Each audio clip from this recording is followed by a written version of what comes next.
திமுக ஆட்சிக்கு வந்த பின்பு 2021 சட்டமன்ற தேர்தலில் வெற்றி பெற்றதற்குப் பின் திமுக கூட்டணி கட்சிகளுடன் சேர்ந்து ஆட்சி அமைத்தது. ஆனால் கடந்த 3 ஆண்டுகளில் இந்த கூட்டணி கட்சிகளின் அதிருப்தி தொடர்ந்து அதிகரித்து வருகிறது. இதன் காரணமாக தற்போது சில முக்கிய கூட்டணி கட்சிகள் திமுகவை விமர்சித்து அரசின் செயல்பாடுகளுக்கு எதிராக அறிக்கைகள் வெளியிடத் தொடங்கியுள்ளன. இந்த நிலை திமுக அரசின் அரசியல் களத்தில் பெரும் பரபரப்பை ஏற்படுத்தியுள்ளது. இவை அனைத்தும் 2024 வரும் தேர்தல் முன்னோட்டமாகவோ அல்லது கூட்டணியில் தங்களுடைய பங்கு அதிகரிக்க திருப்பமாகவோ காணப்படுகின்றன.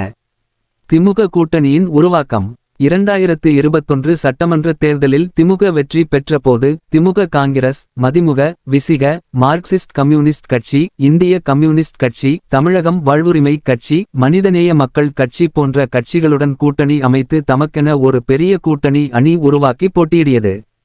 வெற்றியின் பின்னணி: திமுக தங்களின் சூழ்நிலைகளையும் சமூக ஆதரவும் கொண்டு முன்னேறி காங்கிரஸ், மதிமுக, விசிக உள்ளிட்ட கட்சிகளுடன் கூட்டணி அமைத்து வெற்றி பெற்றது.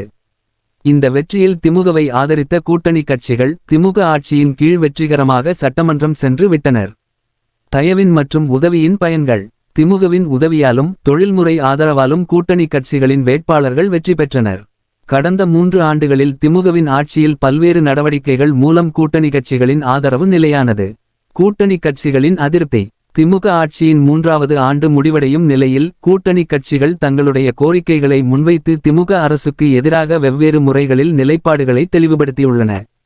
அரசின் செயல்பாடுகள் மற்றும் அதன் எதிர்ப்பு: கூட்டணி கட்சிகள் திமுக அரசு நிர்வாகத்தின் மூலம் மக்களுக்கு எதிரான பல நடவடிக்கைகள் எடுக்கப்பட்டுள்ளதாக நம்புகின்றன. குறிப்பாக மக்கள் குறைகளை சீர்படுத்தாது அரசின் செயல்பாடுகளில் பாரபட்சம் மற்றும் தாமதம் உள்ளதாக இந்த கட்சிகள் குற்றஞ்சாட்டுகின்றன. தெருமுனை கூட்டங்கள் மற்றும் போராட்டங்களுக்கு தடைகள்: விடுதலை சிறுத்தைகள் கட்சியின் தலைவர் திருமாவளவனின் கொள்கைகளுக்கேற்ப திமுக ஆட்சி தலைமையிலான அரசின் செயல்பாடுகளை எதிர்த்து வருகிறது. சமீபத்தில் மதுவிலக்கு போராட்டம் மற்றும் பொதுமக்களின் அக்கறைகளை பரப்புவதற்கான செயல்பாடுகள் தடுக்கப்பட்டதால் கூட்டணி கட்சிகள் கூட தங்கள் மனமுடிவை வெளிப்படுத்தியுள்ளன. கூட்டணி கட்சிகளின் பிரதான குறைபாடாக தேர்தல் நேரம் அருகில் வந்தபோது திமுக அரசின் நிலைப்பாட்டுக்கு எதிரான விமர்சனங்கள் அதிகரித்துள்ளன. திமுக ஆட்சியின் கீழ் பல்வேறு கட்டமைப்புகளின் தாமதங்களை கண்டித்து கூட்டணி கட்சிகள் பத்திரிகைகளிலும் பொதுமக்களிடமும் அதிகாரப்பூர்வமான கண்டனங்களை வெளியிட்டுள்ளன. விடுதலை சிறுத்தைகள் கட்சி செயல்: விஜய் தலைமையில் தமிழகம் வெற்றிக்கழகத்தின் புதிய முயற்சிகளுடன் கம்யூனிஸ்ட் கட்சிகள் தங்களை ஆதரிக்கின்றன. அண்மையில் ஆதவ் அர்ஜுனா விடுதலை சிறுத்தைகள் கட்சியிலிருந்து தற்காலிகமாக சஸ்பெண்ட் செய்யப்பட்டதும் அவர் கட்சியை விட்டு விலகுவதாக அறிவித்ததும் அடுத்த சில மாதங்களில் அதிருப்தி மற்றும் கூட்டணியில் இருந்து வெளியேறும் முன்வினைகளுக்கான அடையாளமாக உள்ளது.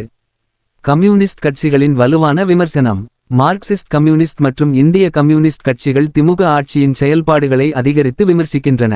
குறிப்பாக சாம்ஜங் தொழிலாளர்கள் போராட்டம் மற்றும் சுதந்திரமாக சிந்திக்க முடியாத சூழலில் கம்யூனிஸ்ட் கட்சிகள் திமுக அரசின் நிர்வாகத்தை எப்போதும் எதிர்க்கின்றன. முன்னாள் கூட்டணியில் புதிய மாற்றங்கள்: சில கட்சிகள் திமுகவின் எதிர்ப்பை எதிர்கொண்டு அதனை குறைப்பதற்காக புதிய தேர்தல் முன்னேற்றங்களை எதிர்பார்க்கின்றன.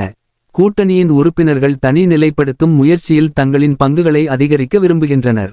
தேர்தல் தொடர்பான குழப்பம்: கட்சிகள் கூட்டணியை விட்டு விலகினால் தேர்ந்தெடுத்த தொகுதிகளின் எண்ணிக்கையை குறைக்க அல்லது அதிகரிக்க முயற்சிகள் நடைபெறும். அறிக்கை வெளியிடும் மாற்றங்கள்: படிப்படியாக அத்தனை அரசியலாளர்களும் தங்கள் கோரிக்கைகளை எளிதாக்குகின்றனர்.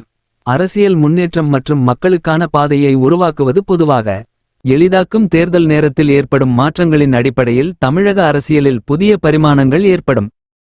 அனைத்து விதமான உள்ளூர் மற்றும் உலக செய்திகளுக்கு நமது www.adibantv.com என்ற இணையதளத்தை பார்வையிடவும்.